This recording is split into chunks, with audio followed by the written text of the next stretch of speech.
Masa kekuasaan VOC di Indonesia. VOC atau dikenal dengan sebagai Kongsi Dagang atau perusahaan perdagangan Belanda di Indonesia. Hal yang melatar belakangi VOC yaitu para pedagang Belanda datang ke Indonesia, saling bersaing satu sama lain untuk meraih keuntungan yang melimpah. Pada masa itu Belanda sedang perang melawan bangsa Portugis dan Spanyol. Pemerintah Belanda akhirnya ingin menyatukan para pedagang Belanda dalam satu kongsi dagang atau perdagangan. Pemerintah Belanda juga yakin hal ini akan ampuh untuk kekuatan militer dan ekonomi bangsanya. Atas prakarsa Prins Maurits, VOC pun resmi didirikan pada tanggal 20 Maret 1602 di Amsterdam, Belanda. Tujuan utama didirikannya VOC yaitu menghindari persaingan antar pedagang Belanda, menghindari persaingan dengan bangsa Eropa lainnya, dan menghindari dan memonopoli perdagangan rempah. Selain itu juga VOC memiliki hak oktroy atau hak istimewa, yaitu hak mencetak uang sendiri, hak memelihara angkatan perang sendiri, hak memerintah negara yang diduduki, hak melakukan perjanjian dengan raja-raja, dan juga hak memonopoli perdagangan rempah. Dan akhirnya pada tahun 1749, tepatnya pada tanggal 24 Maret 1749, VOC pun mengalami keruntuhan akibat terjadi korupsi materi berikutnya, yaitu kekuasaan Republik Batak di Prancis menyerbu Belanda. Muncullah kaum patriot dari Prancis yang membuat Raja Willem V melarikan diri ke Inggris. Belanda pun dikuasai Prancis. Prancis kemudian membuat pemerintah bernama Republik Batak yang dipimpin Louis Montefiore.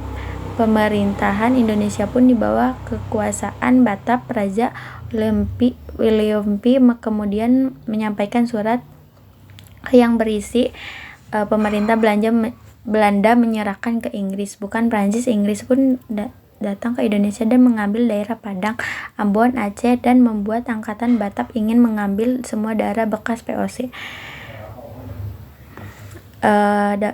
Daenles tugasnya mempertahankan Jawa, hapus feodalisme, membuat berbagai kebijakan pertahanan, memperbanyak jumlah pasukan 18.000 orang pribumi, membuat angkatan Legion Mangkunegara, membangun jalan raya Anyer sampai Panurukan. Kebijakan politik dan pemerintah mengangkat bupati sebagai pegawai, membagi Pulau Jawa menjadi 23 keresidenan. Kebijakan pemerintah 3 peradilan Eropa Timur asing pribumi, buat peraturan pemberantas korupsi. Kebijakan sosial ekonomi, melakukan pajak, meningkatkan penanaman yang laku di pasar dunia, rakyat wajib menyerahkan hasil pertanian, menjual tanah kepada swasta. Adanya kesalahan kebijakan yaitu menjual tanah kepada swasta yang hasilnya untuk diri sendiri. Lalu dipecat Jensen, dipilih pada 1806. Jensen terusir karena wilayahnya dikuasai Inggris.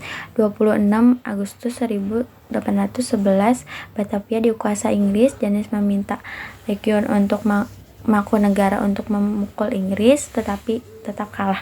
Pada 18 September, Belanda dipaksa mendatangi perjanjian Tuntang. Pulau Jawa diserahkan kepada Inggris dan orang Belanda dipekerjakan di pemerintahan Inggris.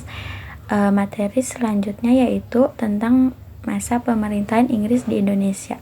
Pada 18 September 1811, Raffles ditunjuk di prinsip, yaitu segala kerja rodi, penyerahan wajib dihapus, pemungutan pajak dihapus, tanah milik pemerintah, kebijakan politik dan pemerintah, yaitu membagi Pulau Jawa jadi 18 keresidenan, mengangkat bupati sebagai pegawai pemerintah, kebijakan sosial dan ekonomi, menghapus penyerahan wajib, menghapus kerja rodi, menjual tanah ke swasta, melakukan sistem sewa tanah untuk Untuk sistem sewa tanah dengan ketentuan yaitu petani menyewa tanah meskipun pemilik tanah, harga sewa sesuai kondisi tanah, menggunakan uang tunai, adanya banyak kendala pada masa Raffles. Itu kekurangannya pengawasan bupati lebih kuat dibanding asisten Inggris. Pemerintah Raffles kurang memuaskan. Pada 1815 Raffles diganti John Pendal, namun tak lama Pulau Jawa harus diserahkan ke Belanda pada 1816.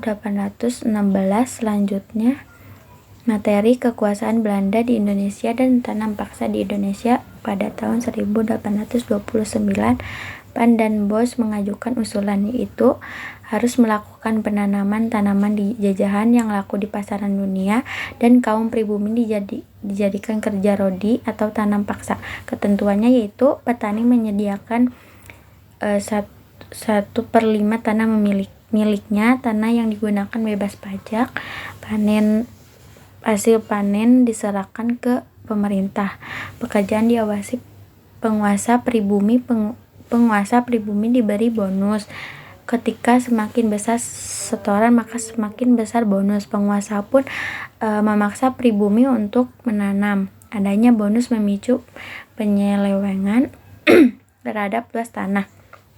Tanah digunakan sistem tanam paksa menimbulkan pro dan kontra. Pada 1860 terbit 2 buku stiker Kontrakten oleh Francis oleh Dewes. Sejak itu sistem paksa mulai dihapus, diganti sistem ekonomi liberal. Kemudian saya akan menjelaskan tentang politik pintu terbuka. Politik pintu terbuka adalah kebijakan perekonomian Indonesia dibuka kepada swasta untuk pertumbuhan ekonomi dan kesejahteraan. Kebijakan pintu terbuka yaitu sistem tanam paksa dihapuskan, ekonomi diserahkan kepada swasta. Dan itu kejelasan dari saya, kurang lebihnya mohon maaf. Wassalamualaikum warahmatullahi wabarakatuh.